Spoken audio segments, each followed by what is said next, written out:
बहुत सारा बयान पहले भी कर चुके हाँ, लेकिन मौजूदा दौर दे विच जितना विगाड़ जुबान के हवाले दे नाल और किरदार के हवाले दे नाल मुआशरे दे विच आ गया, मैं समझना कि रोज़ भी बयान होवे तो फिर भी वो थोड़ा है, फिर भी वो विगाड़ जिहड़ा जांदा नहीं।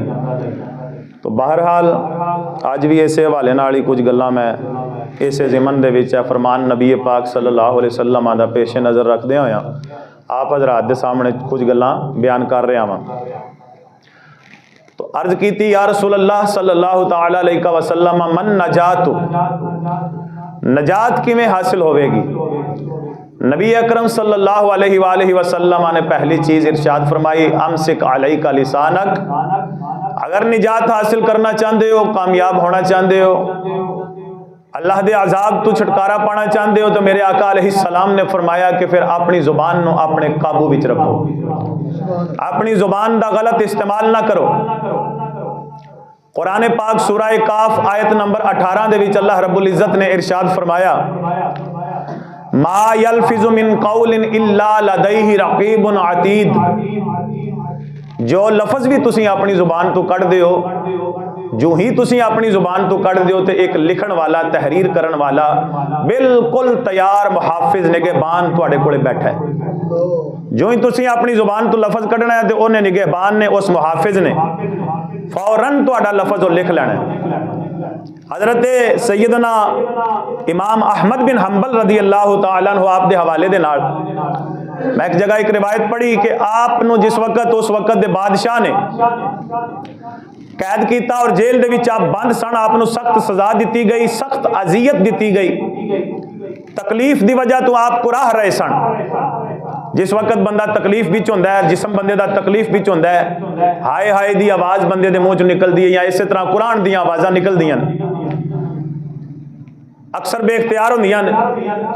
तो हजरत इमाम अहमद बिन हंबल रदी अल्लाह तआला अन्हु नूं वेख्या गया कि आप भी तकलीफ की वजह तो कुराह रहे सन। तो एक बंदे ने यही आयत मुबारका आप दे सामने तिलावत कर दी थी कि अल्लाह करीम ने कुरान पाक दे विच फरमाया जो जुबान तो कढ़ोगे एक लिखण वाला बिल्कुल मुहाफिज तैयार बैठा है। तो फरमांदे ने कि ओदे तो बाद हजरत इमाम अहमद बिन हंबल नूं कुरान दिया भी नहीं वेख्या, छड़ दिता कुराना भी। हालांकि ये उत्ते मुआखजा नहीं होगा क्योंकि बेख्तियार बंदा जिस वक्त जिसम तकलीफ विच होंदा है तो बंदे की जुबान तो बेख्तियार अल्फाज निकल जाते हैं कुरान दे, हैं जी। तो बहरहाल उन्होंने कुराना भी छड़ दिता कि लिखण वाला लिखदा पिया ते कल नूं अल्लाह करीम मेरे को पूछेगा भाई अहमद मेरी राह दे विच तेरे उत्ते तकलीफ आई, मुसीबत आई, इम्तिहान आया ते तू कुरान दा रहा है, तू खामोशी इख्तियार नहीं की थी। तो बहरहाल इस तरह तकवे की बुनियाद से उन्होंने जनाबे अली कुराना भी छड़ दिता। तो अल्लाह करीम ने कुरान पाक दे विच वाज़े लफ्ज़ां दे विच इरशाद फरमा दिता ओए जो भी तुसी अपनी जुबान तो लफज कढ़ दो लिखण वाला बिल्कुल तैयार बैठा जी। सुभान अल्लाह कह लो तो लिखी जाएगी जी। अल्लाह अकबर। जो लफज भी कढ़ोगे, जो भी बोलोगे, दिन होवे रात होवे, सुबह होवे शाम होवे, खलवत विच होवे जलवत विच होवे, जिथे भी होवे तुसी जिथे भी टुर जाओगे ना लिखण वाला बिल्कुल तुहाडे नाल है, उन्हें तुहाडा एक एक लफज बिल्कुल लिख लेना। नबी पाक सल्लल्लाहु अलैहि वसल्लम आप देख सहाबी सन, उन्हां कोलों गुनाह हो गया।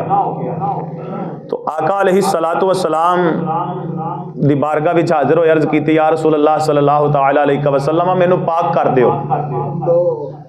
मेरे आका अलैहिस्सलातु वस्सलाम ने दूसरे पासे अपना रुखे अनवर फेर लिया, मौका दिता।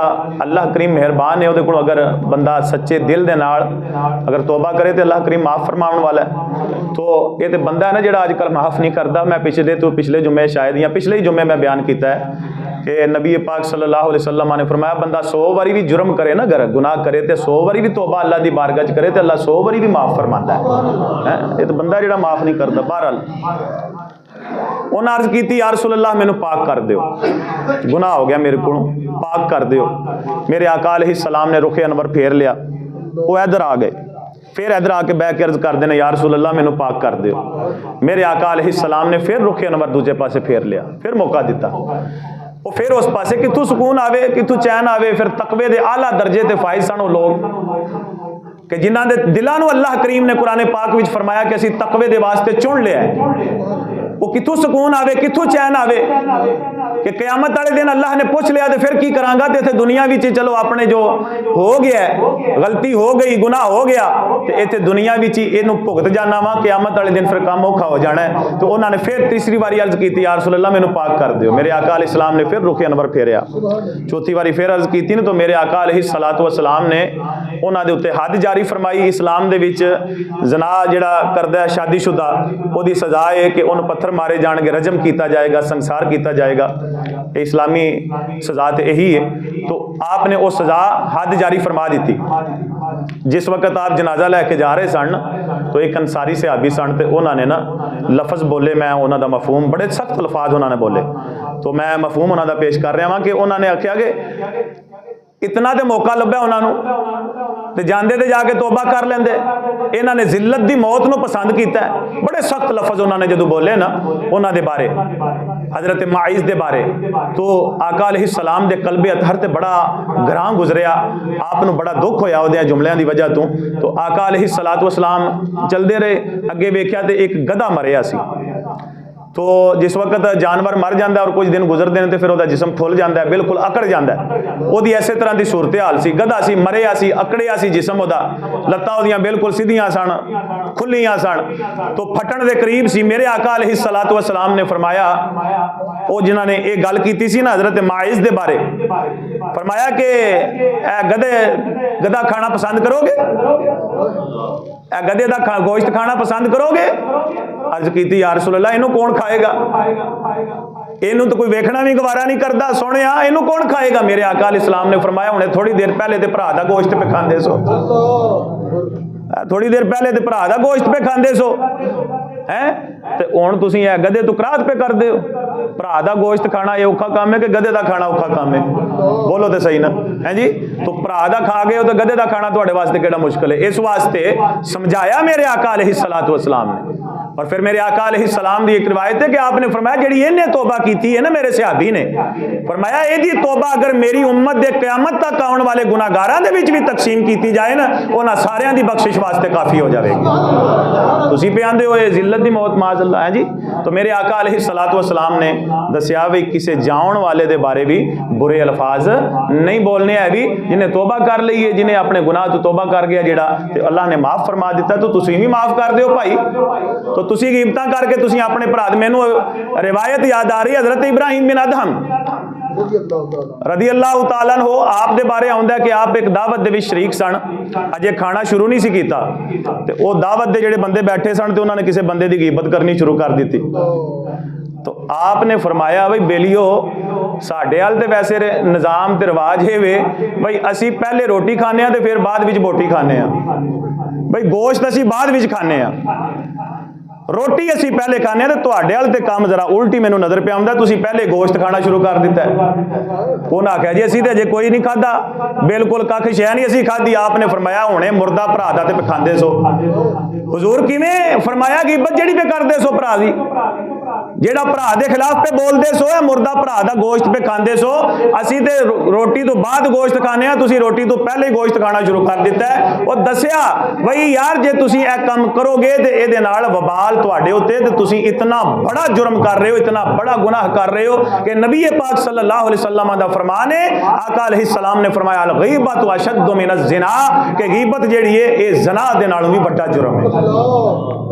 ओदी वजह भी बयान फरमाई अत-तरगीब व तरहीब दे विच, आका अलैहिस्सलाम ने ओदी वजह भी बयान फरमाई है, हदीस पाक मौजूद है कि आपने फरमाया ओदी वजह यह है कि अगर कोई बंदा ज़ना कर लैंदा है ना, तो मामला ओदा रब तआला ते ओदे दरमियान है, तो वह फिर माफ़ी मंग लैंदा, अल्लाह दी बारगाह विच तौबा कर लैंदा, तो वह माफ़ हो जाएगा, ओदा जुर्म माफ़ हो गया, अल्लाह करीम उन्हें माफ़ कर देगा, बड़ा बख्शण वाला मेहरबान है। लेकिन जिहदी गीबत कीती सी, जदों तक इन्हें माफ नहीं न करना, जिहदी कीती सो गीबत, जिहदी इज्जत उछाड़ी सो, ते फरमाया उदों तक अल्लाह भी माफ, बोलो तो सही ना, अल्लाह भी माफ, सारे बोलो तो सही ना, अल्लाह भी माफ नहीं करता।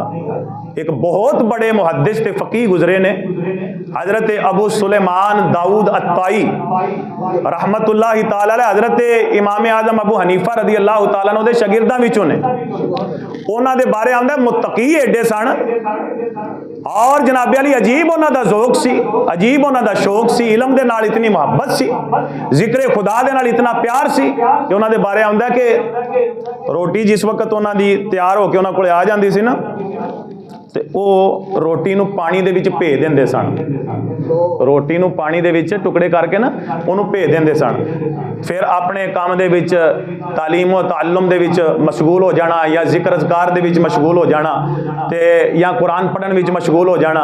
फिर जिस वक्त वो रोटी जिहड़ी पानी विच भेईए बिल्कुल इंज गल के शरबतदार बन जाती सी ना ते उठा के पी लैंदे सन। ते उन्हां कोलों किसी ने पूछया बई हुजूर तुसीं उंज क्यों नहीं खांदे रोटी है? ये उन्हां दा शौक सी ते उन्हां दा ज़ौक सी। अल्लाह अकबर। तो फरमाया मैं इस वास्ते नहीं खांदा भी एक एक लुकमा अगर तोड़ के खावांगा ते जिन्ने चेर दे विच मैं रोटी दे लुकमे एक एक करके खाने ने इन्ने चेर दे विच ते मैं कुरान दियां 50 आयतां तिलावत कर लैणियां ने। अल्लाह अकबर सुभान अल्लाह। कित्थों लिया भी इंज दा तकवा, कित्थों लिया भी इंज दे पाक लोग। फरमाया इन्ने चेर दे विच मैं 50 आयतां कुरान दियां तिलावत कर लैणियां ने जिन्ने चेर विच एक एक लुकमा करके तोड़ तोड़ के खावांगा। तो इस वास्ते मैं भेज देना पानी विच, जदों गल जाएगी फटोफट जदों आप पी लांगा तो फिर अपने काम दे विच मशगूल हो जावांगा। सुभान अल्लाह है अल्लाह अकबर। अच्छा उन्हां दे बारे आंदा है इतना ज़ुहदो तकवा वाले और अल्लाह दे जिक्र दे नाल इतनी रगबत रखण वाले और जनाब अली इतने मुत्तकी और परहेजगार। उन्हां दे बारे आंदा कि एक जगह तो गुजर रहे सन, गुजरदियां अचानक बेहोश होके थले डिग पे। तो साथियां ने उठाया और उठा के घर ले आए। थोड़ी देर तो बाद जदों उन्होंने होश आई ना तो पूछया हुजूर खैर ते है, अचानक ही ठीक ठाक ही जा रहे सो ते अचानक बेहोश होके गिर पे, वजह की बनी? तो उन्होंने फरमाया वजह यह बनी है कि जिस जगह ते मैं बेहोश होके डिगा ना जदों मैं उत्थे पहुंचा तो मैनू चेता आया भी इस थां ते मैं एक बारी एक बंदे की गीबत की सी। इस थां दे उत्ते मैं एक बारी एक बंदे की ਕੀ ਕੀਤੀ ਸੀ? ਗੀਬਤ ਪਤਾ ਜਿਹਨੇ ਕਿਹਨੂੰ ਕਹਿੰਦੇ ਨੇ? ਕਿਸੇ ਬੰਦੇ ਦੇ ਵਿੱਚ ਕੋਈ ਜੁਰਮ ਪਾਇਆ ਜਾਂਦਾ ਹੋਵੇ ਤੇ ਉਹਦੀ ਕੰਡ ਪਿੱਛੇ ਉਹਦੇ ਉਸ ਜੁਰਮ ਨੂੰ ਲੋਕਾਂ ਦੇ ਸਾਹਮਣੇ ਨਸ਼ਰ ਕਰਨਾ, ਬਿਆਨ ਕਰਨਾ। ਨਬੀ ਪਾਕ ਸੱਲੱਲਾਹੁ अलैहि वसल्लम ने फरमाया ਇਹ ਗੀਬਤ है। मैं इस जगह ते जदों आया पहुंचा तो मैनू चेता आया बई मैं एक बारी इस जगह के उत्ते एक बंदे की गीबत की सी। तो मैनू नाल ही फिर ख्याल आया दाऊद कल नूं क़यामत वाले दिन अल्लाह करीम ने जदों जे तेरे को मुतालबा कर लिया, मुआखजा कर लिया, तेरे को इसका हिसाब लिया तो तेन पुछ होगी तो किवें जवाब देगा है? तो उस वक्त मेरे उत्ते खौफे खुदा इस कदर गालिब आया कि मैं बेहोश हो गया। मेरे दोस्तों जरा तवज्जो फरमाओ। मैं वो बुजुर्गों का कौल शायद किसी मौके पर आप हज़रात के सामने बयान किया कि तंबीहुल गाफिलीन दे विच एक अल्लाह वाले का कौल किसी ने उन्होंने नकल किया कि वह फरमाते हैं कि उन्होंने को पूछा गया हुजूर तुहानू नहीं कदे वेख्या गया कि तुसी किसी की गीबत की होवे, वजह की है? तो उन्होंने फरमाया वजह उहदी ये वे कि जेड़ा बंदा है ना गीबत करने वाला वो अपनियां नेकियां दी गोया सखावत कर रहा है, नेकियां पे वंडदा है। वो किवें जी? फरमाया इवें कि जदों गीबत करदा किसी दी ते क़यामत वाले दिन ओहदा ये जिहड़ा काम उहने कीता ने इहदे बदले इहदियां नेकियां जिहड़ियां ने वो जिहदी गीबत कीती सो ओहदे खाते विच पा दित्तियां जाणगियां, ओहनूं मिल दित्तियां दे दित्तियां जाणगियां, ओहनूं मिल जाणगियां। ते फरमाया भी ये नेकियां दी सखावत ये मेरे को भाई नहीं होंदी, मैं तो पता नहीं किड्डियां औखियां हो कट्ठियां कीतियां ने हैं। तो फरमाया जे मैं सखावत करनी होवे ना कि मैं एडा सखी बनना ही होवे भी मैं नेकियां ही पिया वंडा अगे, तो फरमाया जे करनी होवे तो फिर मैं अपनी मां की गीबत कर लांगा। भाई जे मेरियां नेकियां जान तो मेरी मां के खाते जान, उच्ची बोलो सुभान अल्लाह है। यानी दसिया है कि नेकियां तेरियां उधर जा रही ने भाई, तू इधरों गीबत करके तो तू ओदी इज्जत अपने ज़ौम के मुताबिक ओदी जनाबे वाली इज्जत जिहड़ी है वह बर्बाद करने की कोशिश कर रहे हैं। मैं कल भी कह रहा सा कि इज्जत भी देने वाला रब है तो जिल्लत देने वाला भी रब है। ये अल्लाह ने मखलूक के हाथ में इख्तियार दिता ही नहीं, तो जे मखलूक के हाथ में इज्जत जिल्लत देने वाला इख्तियार होंदा तो इन्हें किसी को इज्जत देनी नहीं सी, इन्हें तो सारियां नूं जलील कर मारना सी। रिज़क भी अल्लाह करीम ने अपने दस्ते कुदरत विच रखे है तो इज्जत भी अल्लाह करीम ने अपने दस्ते कुदरत विच रखी है। रिज़क अगर मखलूक के हाथ विच होंदा तो इन्हें भी किसी को कोई लुकमा नहीं सिखाण देना सुख दे नाल, ते जे इज्जत भी जनाबे वाली इहदे हाथ विच होंदी तो इन्हें किसी की इज्जत सलामत रहन देनी नहीं सी। इज्जत देने वाली भी रब की जात है, जिल्लत देने वाली भी रब की जात है, रिज़क देने वाली भी बोलो तो सही ना रब की जात बात है। तो इस वास्ते तू अपने ज़ोम के मुताबिक इधरों जनाबे अली ओदी गिबत करके ते ओदी इज्जत बर्बाद करने की कोशिश पिया करना है, लेकिन उधरों तेरियां नेकियां उधर भाई ट्रांसफर हो रही ने, ਉਹਦੇ खाते जा रही हैं। इस वास्ते इन्हां चीज़ों का ख्याल रखो। अल्लाह करीम मेरे समेत सब नूं अमल की तौफीक अता फरमाए। तो मेरे आका अलैहिस्सलाम दी बारगाह च हज़रत उक़बा बिन आमिर रज़ी अल्लाह तआला अन्हु ने अर्ज़ की, या रसूलल्लाह मन नजात, सोने नजात किवें हासिल होगी? तो मेरे आका अलैहिस्सलाम ने फरमाया अमसिक अलैका लिसानक, अपनी जुबान नूं अपने काबू विच रख। उच्ची बोलिए सुभान अल्लाह। अपनी जुबान नूं काबू विच रख, यानी फजूल ना बोल, फजूल गोई तू बाज आ जा। दूसरी चीज़ उन्होंने मेरे आका अलैहिस्सलाम ने इरशाद फरमाया मेरे आका अलैहिस्सलाम ने वलियसअक बैतुक, मेरे आका अलैहिस्सलाम ने फरमाया कि अगर नजात हासिल करना चाहना है तो तेरा घर तेनू किफायत करे, यानी अपने घर रहा कर, अपने घर। अजे मैं सादे लफ्जां दे विच समझावां ना ते ये जिहड़ियां दो गल्लां कीतियां ने, इहदा मतलब ये बनदा है कि सोहणे आका अलैहिस्सलाम ने गोया फरमाया कि ना फजूल बोलिया कर ते ना फजूल फिरिया कर, ना फजूल बोलिया कर ते ना फजूल बोलो तो सही ना है। उस गली जा रहा है, कोई उस गली जा रहा है, कदे उस गली जा रहा है, की है भाई फजूल क्यों फिर रहा तू, की वजह है? मेरे आका अलैहिस्सलाम ने फरमाया फजूल फिरन की बजाय अपने घर रहा कर। वो हुजूर दा फरमान सुना रहे हैं, उच्ची बोलो सुभान अल्लाह। अच्छा, वो हदीस पाक मेरे ज़हन में आ रही है, हज़रत उस्मान बिन मज़ऊन रज़ी अल्लाह तआला अन्हु आप दे मुतालिक आउंदा, उन्होंने कुछ गल्लां नबी पाक सल्लल्लाहु अलैहि वसल्लम कोलों पुछियां ते उन्हां गल्लां दे विचों एक गल ये सी कि अर्ज़ कीती, या रसूलल्लाह सानू इजाजत दिओ सैरो सियाहत दी, फिरन टुरन दी। जिवें अजकल कोई नारायण जा रहा है, कोई कगान जा रहा है, कोई मरी जा रहा है, कोई गिलगित जा रहा है, कोई मतलब है कि जिथे भी जा रहे हैं बहरहाल सैरां करन वास्ते। तो अर्ज की हुजूर मैनू सैरो सियाहत की सानू इजाजत दिओ।